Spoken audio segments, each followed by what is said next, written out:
Picture this. Two preppers, same budget, same goal. 12 months later, one of them has a modest stockpile, enough to last maybe 3 months. The other, a full year's worth of diverse, high-quality emergency food, money still left over, and zero stress when the panic buying hits the stores. Same budget, completely different results. The difference wasn't luck, it wasn't connections, it was knowing where to shop. Right now, the vast majority of preppers are doing the same thing, loading up carts at Costco, Sam's Club, and warehouse stores, paying full markup on the same rice, beans, and canned goods everyone else is grabbing. And while that's not a bad strategy, it's leaving massive savings on the table. Thousands of dollars every single year gone, simply because most people don't know these 12 sources exist. In this video, you're going to discover exactly where that second prepper is shopping.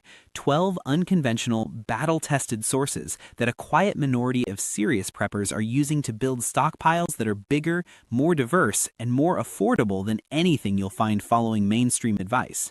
We're talking real numbers here. 100 cans of chickpeas for $30, 100 pounds of pasta for $20, grass-fed beef for under $3 a pound. These aren't exaggerations, these are actual purchases. By the end of this video, you'll have a completely new shopping playbook, one that can cut your emergency food costs by 60% or more, protect you from panic buying shortages, and stretch every single prepping dollar twice as far. Welcome to Food Decider, the channel where smart food decisions meet real-world preparedness. If you're not subscribed yet, now's the time, because this is exactly what we do here. Hit that subscribe button, and if this video saves you even one trip to an overpriced big box store, drop a like. It helps more people find this content when they need it most.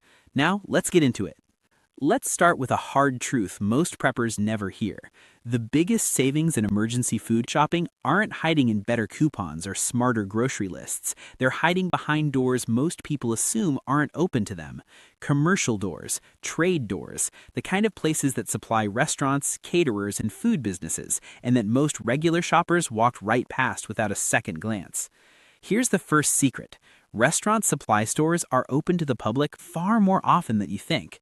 Most people assume you need a business license, a restaurant, or some kind of professional credential to walk through those doors.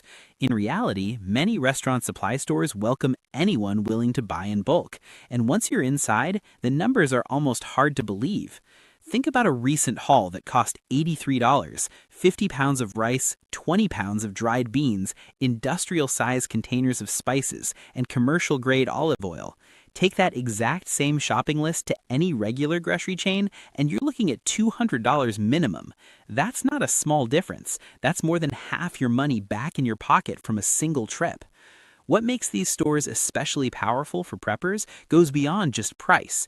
The packaging is built for bulk storage, heavy-duty bags, large containers, and reliable seals that are already designed to hold up over time. The quality is consistent because restaurants depend on it. There are no gimmicky additives, no portion-controlled packaging driving up the cost. And here's something most people overlook entirely. The inventory cycle in these stores is driven by restaurant schedules, not by consumer panic. When a crisis hits and every grocery store in your city looks like it's been looted, restaurant supply stores are often quietly, calmly restocked. But the real gem inside these stores is what happens with discontinued or overstocked items. Restaurants are picky. If a product doesn't move fast enough or a shape of pasta isn't popular with commercial kitchens, it gets discounted fast and hard. That's how you end up walking out with 100 pounds of pasta for $20. Not because it's bad, not because it's old, just because it's a rigatoni nobody wanted. Your emergency pantry doesn't care about the shape. Make restaurant supply stores a regular stop, not a one-time experiment. Check in consistently, learn the staff, ask about upcoming overstock. This single shift in shopping has been documented to save serious preppers over $5,000 across just 3 years. That's not a rounding error, that's a transformation. Now, let's talk about unlocking an even deeper level of commercial pricing, one that requires a bit of paperwork up front but pays off for years afterwards. Business-to-business wholesale stores like Restaurant Depot operate on a membership model, and that membership typically requires proof of a business. But here's what most people don't realize. Setting up a sole proprietorship in most states costs less than $50 and can be done in an afternoon. You don't need employees, you don't need a storefront, you don't need to be running a full operation. A simple, legitimate small business registration is often all it takes to unlock a membership that drops your food costs by 30 to 50% compared to even consumer warehouse clubs. What does that actually look like in practice? 50 pounds of flour for $12, 50 pounds of pinto beans for $22, 24 cans of diced tomatoes for $16. These are the kinds of prices that make you recalculate everything you thought you knew about building a stockpile on a budget. And again, there's that supply chain stability advantage. Commercial supply chains don't serve panicked consumers. They serve businesses that need consistent stock to operate. During the shortages that cleared mainstream shelves bare, B2B stores... That resilience isn't accidental, it's structural, and as a member, you benefit from it directly. The third source in this category brings the commercial supply chain straight to your front door, and it's one of the most underused tools in the prepper community right now. Online wholesale marketplaces originally designed for restaurants, platforms like Webstaurant Store and Amazon Business have quietly opened their doors to household buyers, and the deals available there are genuinely staggering when you compare them to retail pricing. Consider something as simple as spices. A tiny bottle at the grocery store might cost $4 or $5 for a couple of ounces. The same spice in a restaurant-grade bulk container from one of these platforms costs roughly the same, but contains 10 to 20 times more product. 5-pound bags of yeast for $12. Cases of canned coconut milk for a third of what you'd pay at a supermarket. These are not exotic or hard-to-find products. They're everyday staples that you're already buying, just at a fraction of the price. Shipping on these platforms is often free once you hit a minimum order threshold, which makes it easy to plan 4 large seasonal orders per year instead of constant small purchases. This approach does something important that goes beyond just saving money. It insulates you from the supply chain disruptions that hit retail stores hardest. During panic shortages, these B2B platforms have remained stocked and continued shipping reliably because their customer base, restaurants and food businesses, depends on them unconditionally. Build your seasonal order list, sync it to a calendar, and watch your per-unit costs drop dramatically while your stockpile depth increases every quarter. Now let's shift from the world of commercial sourcing to something that requires a different kind of skill entirely: timing. Because some of the best deals available to preppers aren't about where you shop, they're about when you show up. And nowhere is this more true than at ethnic grocery stores in the days immediately following a major cultural holiday. Think about the food calendar across different cultural communities. Diwali brings massive pre-holiday purchasing at Indian grocery stores. Lunar New Year sends Asian markets into full stocking mode for weeks beforehand. Ramadan drives enormous demand at Middle Eastern grocers for staples that don't always move as fast the rest of the year. Every one of these holidays creates the same aftermath: overstocked shelves, motivated store owners, and food that needs to move fast. The week after each of these holidays is when you walk in. Aged basmati rice, red and green lentils, dried chickpeas, ghee, bulgur wheat, tahini, dried mushrooms, specialty canned goods. These aren't just cheap in the post-holiday window, they're often dramatically cheaper. One documented example: 100 cans of chickpeas purchased for $30 total, 30 cents per can. Compare that to roughly $2 per can at mainstream supermarkets. That's not a discount, that's a different economic universe. But the timing strategy is only half of it. The other half is relationships. When you walk into a small ethnic grocery store not as a one-time bargain hunter, but as a regular, invested customer, when you talk to the owner, show genuine interest in their inventory, and make clear you're happy to buy in serious volume, you begin unlocking deals that never get posted on any sign. Unadvertised bulk pricing, reserved stock, early notice when the next markdown is coming. Building a rotation of 5 or 6 different ethnic markets and visiting each one consistently every 5 to 6 weeks does something no single shopping strategy can do on its own. It diversifies your stockpile in ways that make your emergency food genuinely more interesting, more nutritious, and more realistic to actually eat long term.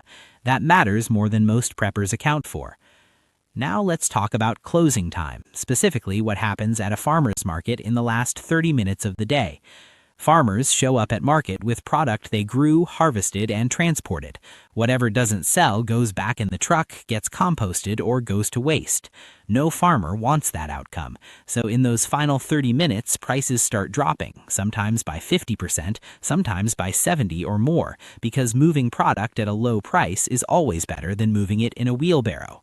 This is where preppers with cash in hand and containers ready to go can score extraordinary quantities of fresh produce for almost nothing.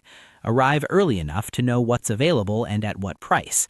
Come back in the final stretch with cash, not cards, cash, because it signals serious buying intent and enables fast deals without processing fees. Ask vendors directly about their seconds, the cosmetically imperfect produce that's perfectly edible but gets sorted out before display. Farmers often keep seconds separate, and they'll sell them at rock-bottom prices to anyone who asks. The preservation step is what makes this strategy truly powerful for emergency preparedness. A haul of discounted vegetables, fruits, or herbs from closing time at the farmer's market goes directly into the dehydrator, the canning station, or the freezer. What was fresh and perishable 2 hours ago becomes shelf-stable pantry stock with full nutritional value locked in. This is how you build high-quality food reserves without high-quality price tags. The third strategy in this section moves from individual relationships to collective buying power, and it's one of the most underutilized resources in the entire prepper community. Food co-ops and bulk buying groups are exactly what they sound like. A group of people pool their purchasing power to buy directly from suppliers, farms, and distributors at wholesale or near. A yearly membership to an established co-op often costs around $25, and for that, you get access to organic grains, dried fruits, nuts, and legumes at prices that beat even conventional grocery stores, let alone specialty health food retailers. But beyond individual savings, co-ops unlock something else entirely: group buys. And group buys are where the numbers get truly extraordinary. 200 pounds of grass-fed beef purchased through a coordinated group buy for under $3 a pound, direct from a reputable farm, fresher than anything sitting in a supermarket case, at a price that makes even discount retailers look expensive by comparison. There's also an intelligence dividend that comes with co-op membership. You're surrounded by people who are paying attention to food sourcing, seasonal availability, and pricing in ways that most consumers never do. That community knowledge, tips about upcoming deals, advice on preservation methods, connections to new suppliers, compounds over time into a genuine competitive advantage. And if there's no co-op near you, that's not a dead end. Starting one requires about 10 interested people and the willingness to organize a group buy. The infrastructure is minimal. The payoff is immediate. Everything covered so far has involved seeking out specific stores or building specific relationships. But the third category of savings is hiding in places you already visit every single week, and most people walk right past it without a second thought. Let's start with the source that gets the least respect and delivers some of the highest returns per dollar spent on a consistent basis. Salvage grocers, sometimes called bent and dent stores or damaged freight stores, sell products that mainstream retailers can no longer put on their shelves for cosmetic or logistical reasons. A can of green beans with a dented side, a box of pasta with a torn corner, a jar of peanut butter with a cracked label. None of these affect the food inside, but they make the product unsellable at full retail, which means it gets offloaded to salvage channels at prices that sound almost fictional. 30 cents for a dented vegetable can, 50 cents for a torn box of pasta, $2 for peanut butter with minor label damage. Canned chicken at 20% of mainstream retail cost. These are regular prices at salvage grocers, not occasional sales, not limited time clearance events, just Tuesday. The skill that separates smart salvage shopping from reckless salvage shopping is knowing exactly what to inspect. Cosmetic damage, scratches, dents on the body of a can, torn outer packaging, is completely irrelevant to food safety. What matters is the seam. A dent on the seam of a can is a structural compromise that can allow contamination. A can that's swollen anywhere is a hard, immediate no. That's a sign of internal bacterial activity that no price makes acceptable. Beyond those two red flags, the food inside is identical to what you'd find at full retail. Learn those two rules, apply them consistently, and salvage grocers become one of the most reliable cost-cutting tools in your entire prepping arsenal. Now, let's talk about bread, because two separate sources exist for dramatically cheap bread products, and together they can nearly eliminate one of the most consistent household food expenses. Bakery thrift stores have a reputation that doesn't match their reality. When most people hear thrift store bread, they picture stale, hard, unappetizing leftovers. The reality is that most of the inventory at bakery outlets is simply surplus, overproduced stock, cosmetically imperfect loaves, or product that's a day or two ahead of its sell-by date.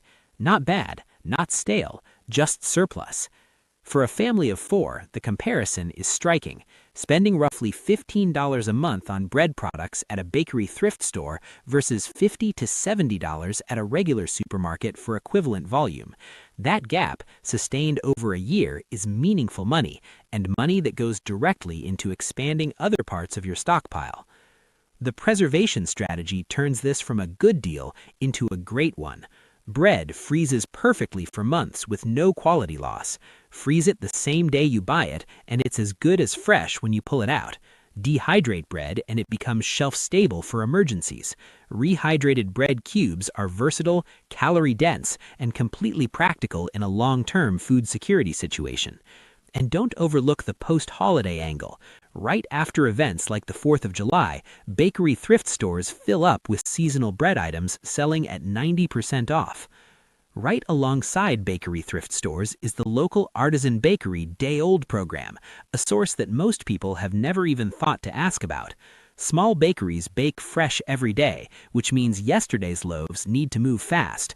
A $6 sourdough becomes a $1 loaf overnight. The quality is exceptional. Real ingredients, real fermentation, real craft. And the relationship potential here is significant. Introduce yourself as someone who buys consistently, make it clear you're interested in whatever they need to move, and you'll often find yourself with reserved stock, early notice on surplus days, and access to deals that never get advertised publicly. Now, let's bring everything together with two strategies that work inside the mainstream grocery system itself, and that reward disciplined, systematic shoppers with savings that add up to thousands of dollars annually. Every grocery store has a clearance section. Most shoppers glance at it briefly and move on. Preppers should treat it as the first stop, not an afterthought. Clearance sections carry discounted, soon-to-expire, or discontinued products that are perfect for near-term pantry. The key to maximizing this source is consistency and timing. Most stores mark products down on a fixed weekly schedule. Figure out that schedule for every store in your rotation and show up on markdown day. The selection is always best in the first few hours. The FIFO principle, first in, first out, is what makes clearance shopping work for preparedness rather than against it. Clearance items go to the front of the pantry and get used first. Longer shelf life stock sits behind them.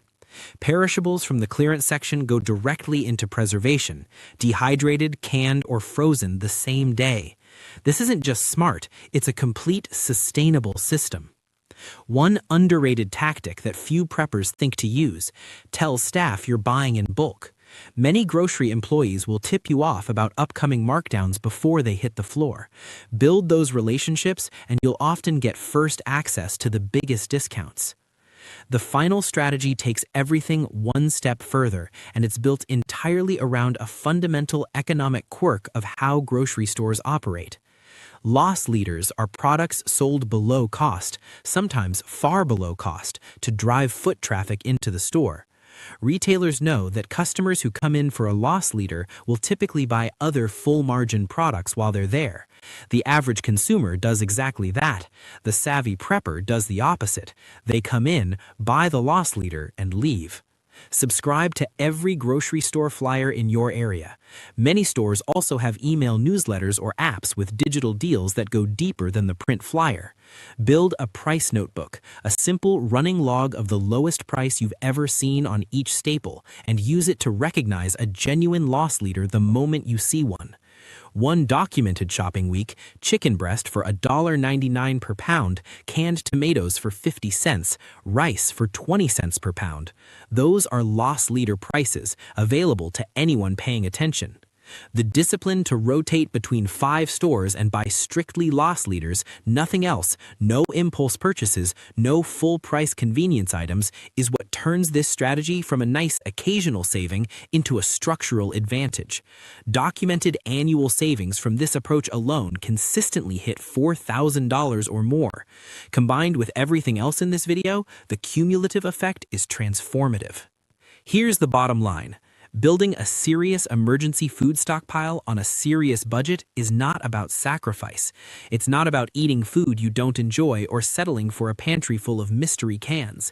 It's about knowing where to look, and most people simply don't know. These 12 sources aren't secrets in the sense that they're hidden or restricted. They're secrets in the sense that the mainstream prepping conversation never points to them.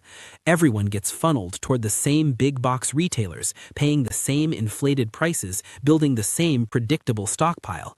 Meanwhile, a quiet minority is shopping smarter, saving thousands, and eating better. You don't have to overhaul everything at once. Pick 1 or 2 of these strategies and put them to work on your next prep run. Track what you save, build the relationships, let the results speak for themselves, and then add another source and another until this approach becomes second nature.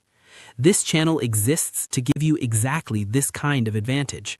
Food Decider is where smart decisions about food, preparedness, and long-term security live. If this video gave you something valuable, subscribe so you don't miss what's coming next, and drop a comment below telling us which of these 12 sources surprised you the most. We read every single one. Stay prepared, stay smart, and we'll see you in